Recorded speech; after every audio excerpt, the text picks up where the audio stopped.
The Chicago Bears organization is pushing for a new stadium, even if it's in another state. Yesterday, lawmakers in Indiana approved a measure that clears a path for the Bears to build a new domed stadium in Hammond, which is about 25 minutes south of their current home, Soldier Field.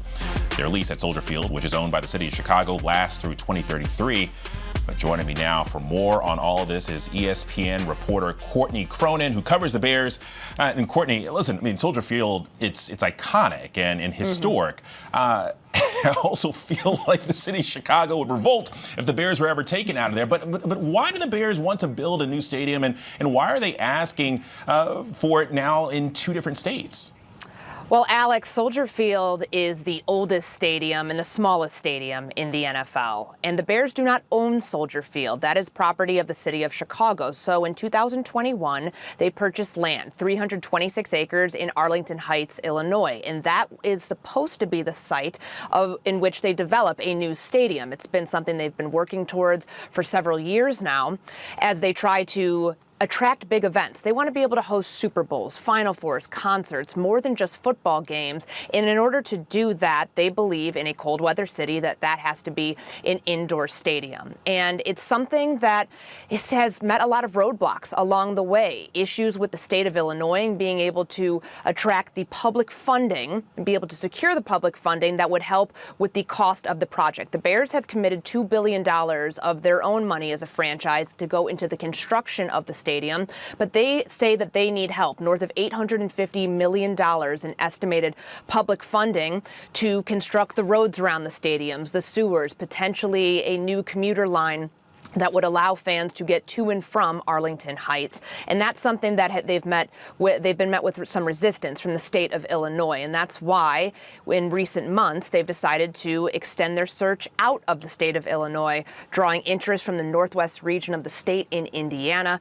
And as we saw on Thursday, the passage of Indiana Senate Bill 27 is a pretty significant step in the Bears potentially considering leaving the state if they get the public funding from a different state that would allow them to complete the stadium project.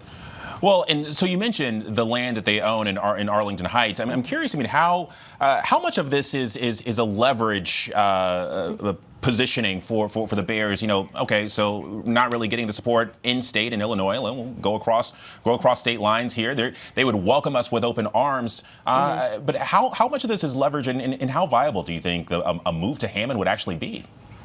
It certainly seems like a leverage play, a very good one. I know the team initially, when they said they were considering Indiana, was not a leverage play, but how could it not be, considering on Wednesday this week, the state of Illinois, high-ranking officials of Governor J.B. Pritzker and high-ranking officials of the Chicago Bears had a meeting in Springfield. It lasted for more than 3 hours. A source inside the governor's office told me it was the most productive meeting to date to try to work towards a bill that would be passed that would allow the Bears property tax certainty.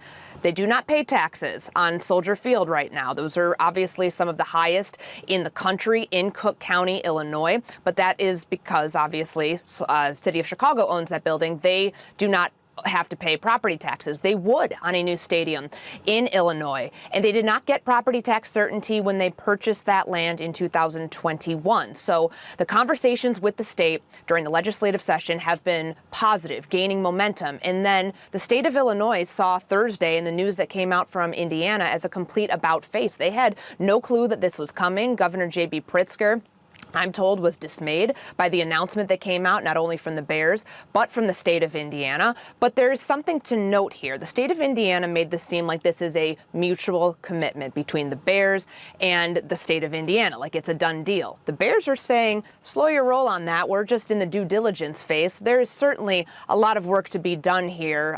No guarantee that they're going to be leaving state lines, but they're certainly keeping their options open. Chicago's able to bear down. Courtney Cronin, thank you so much.